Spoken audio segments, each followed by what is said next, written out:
Okay, so I know a lot of times it's always me discussing about all of the things that I've been through in my life and in my childhood. And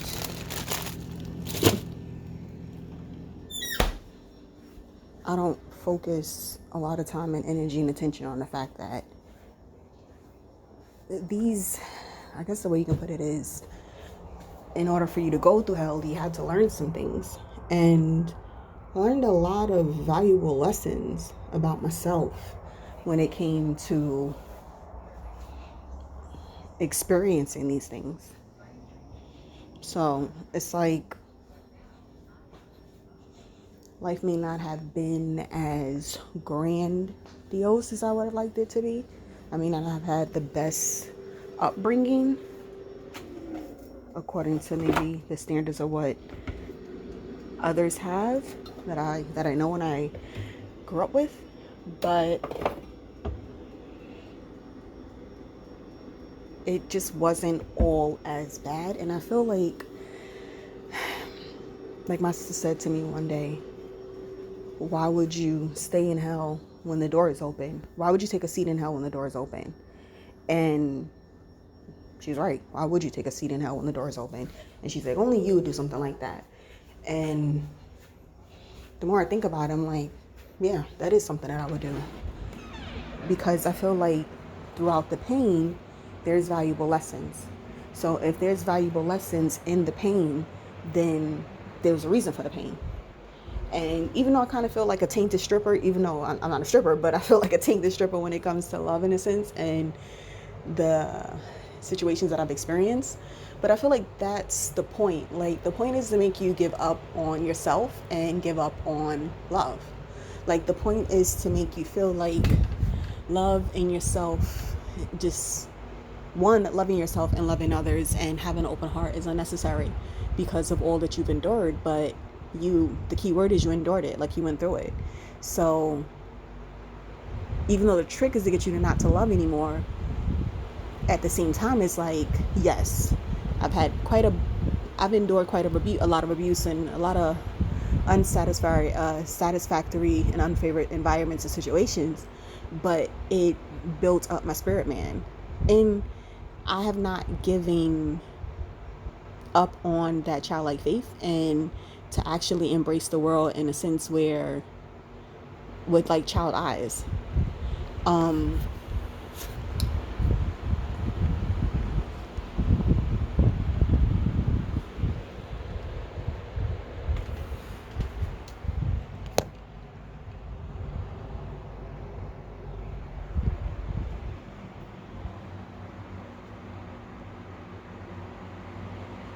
Growing up, in the sense of going through the things that I had went through, it pushed me forth in a more so creative field, because it's like I had no other choice but to find a way to transmute all that pain, and and everything really helped me to grow as an artist, as a child artist, and then learning so many different things about myself.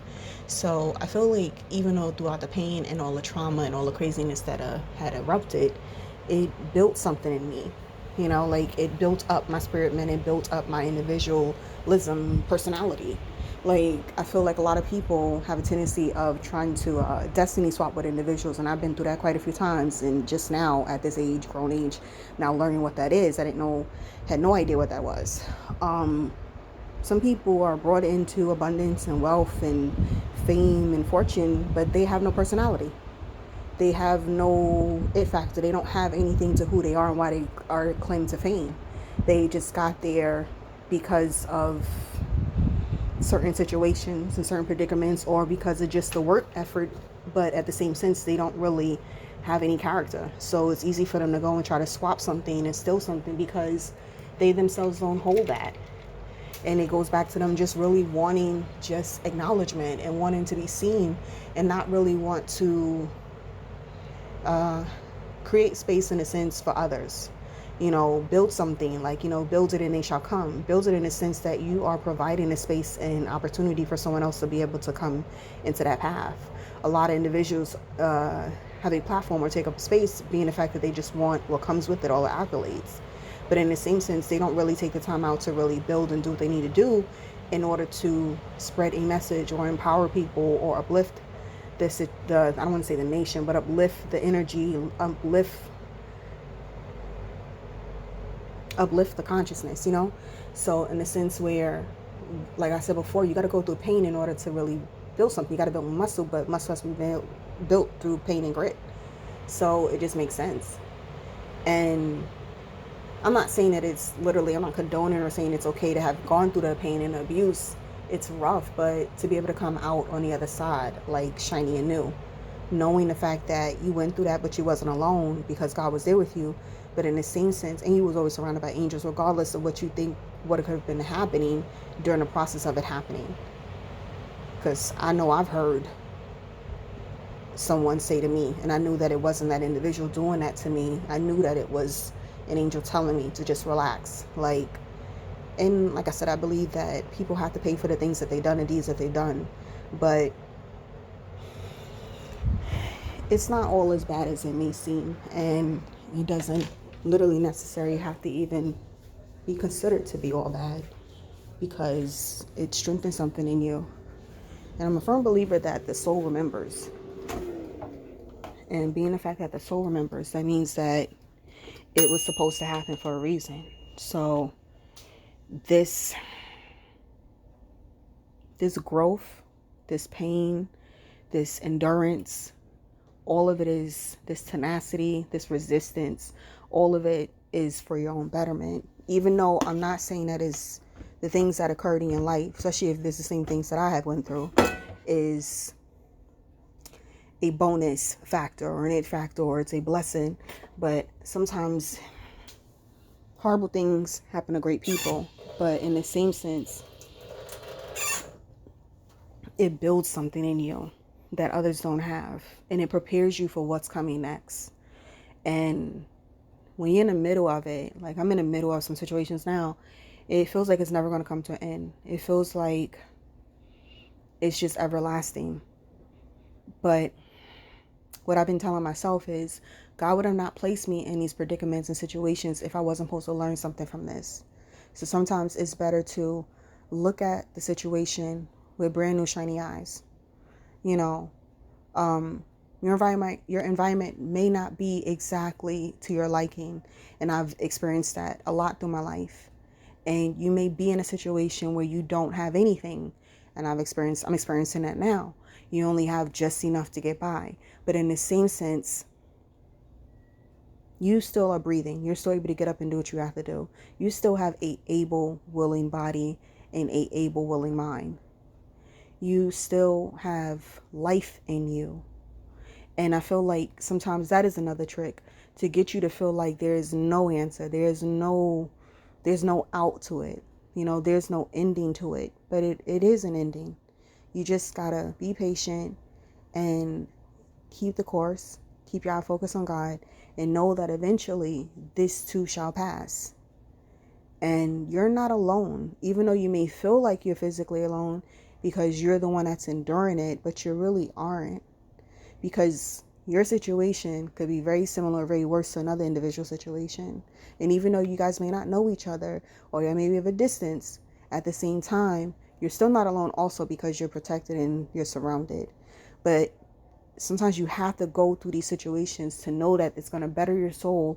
And it's almost like your soul is it's like almost like data, like your soul is ingesting that. So ingesting it, right? Your soul is receiving that, so that therefore you're able to use this energy, use this pain, use this unfortunate situation in order to pull yourself back up by the bootstraps. So it may seem like things aren't exactly where you need them to be, or it may seem like it just keeps getting worse, but it's happening for a reason. It's like it's programming your soul to know what is to come and how to deal with it. And most importantly, I also feel like if I didn't go through these things, one, I wouldn't be able to identify it in other individuals. Two, I wouldn't be able to help other, I don't want to say help like people need help, but more so assist any individual, because I can recognize it, because I know what it feels like to go through it. And sometimes I feel like that's the main reason why God places us in these predicaments, because he knows that we have the strength to go through it. We have the strength to survive it. And we have the strength to endure it. Yeah, to go through it, to endure it. So by us having that strength to endure it, he knows that we'll be able to come forth and be able to help another individual involved in the same situation. Or who's to say, like, that might be your calling, like that might be your job. Like if you're like, I don't know what school to go to, I don't know what to major in, I don't know what I'm supposed to be doing. Sometimes, like I said before, it's usually what comes the easiest to you is usually what you're supposed to really be doing. Granted, I love creating, and that would be great if that was my job, and I actually did have a job where I was just creating a lot throughout the day. But let me stay on course. But at the same time, I did find myself a lot throughout the day being stopped from what I was doing. And I was the only one in my field. So it was a lot of work for me by myself. But in the same sense, a lot of the time throughout the day, I had to stop because individuals are coming to me to pray, to discuss what had happened in their life, things that was going on with other managers in the store, like just the way that they was being treated, how they felt, just basically expressing to me what they were feeling.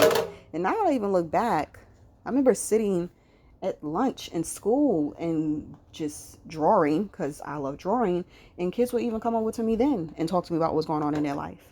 You know, we were young, so, and I would just listen, and then one would leave and then another one come, and I would finish my drawings, but which is so funny because I wound up giving them one because I'll be drawing the whole entire time while I was talking to them. And yeah, now that I think about it, so maybe this is what I was supposed to be doing all the time. But yeah, so you never know, like, things are set up a certain type of way. You think that you know what you're doing, you think you have all the answers, and you really don't have all the answers. But don't look at your situation as so finite, as in, like, this is it, you know, like nothing else is going to come from this. I'm never going to be able to accomplish anything. This person is correct. The way that they see me is the only way that I can see myself. I don't want to do this. I don't want to be here. I don't like just, I was just watching a video, and the woman, she was talking about believing in yourself. And I'm like, yes, she's right. Believing in yourself is very important. Like, how are you able to even produce anything if you don't even believe that it can be done? And I'm like, she's so correct. Believing in yourself is very important. You know, not believing in naysayers. And then I was watching a video before that about great scientists and how even the people at NASA didn't believe in these scientists. And then they just kind of banned him. One gentleman, he's a doctor. Was he a scientist too? Well, I guess it's the same difference almost. And they locked him up for what he was saying. And then later to come to find out, I believe he died in the prison, but later to come to find out, he was correct. It's like, and it's something that we need every day. Like, it's just insane how people have this idea of thinking that they know everything. And they really don't know anything, because you don't know who was sent down here for whatever purpose they were sent down here for. You don't know. Like, if that man would have never spoke, that scientist would never spoke out about, I think he was talking about germs and how back then they didn't believe that it was true. And he kept saying that there's something that's invisible to the naked eye that is making us sick. It's called germs. And they was like, no, that's ridiculous. And they wound up knocking him up. And I'm just like, you don't know. You don't have all the answers. So why would you want to move in the light of thinking that you do have all the answers? So don't worry about what these people say. Believe in yourself. Move forward with what you know that is truth. The truth is what you feel is true to you. And you got this. And I love you. And I love myself. And I need this message myself. And just keep going. No matter how hard it is. Just keep getting back up and keep on going. You got it.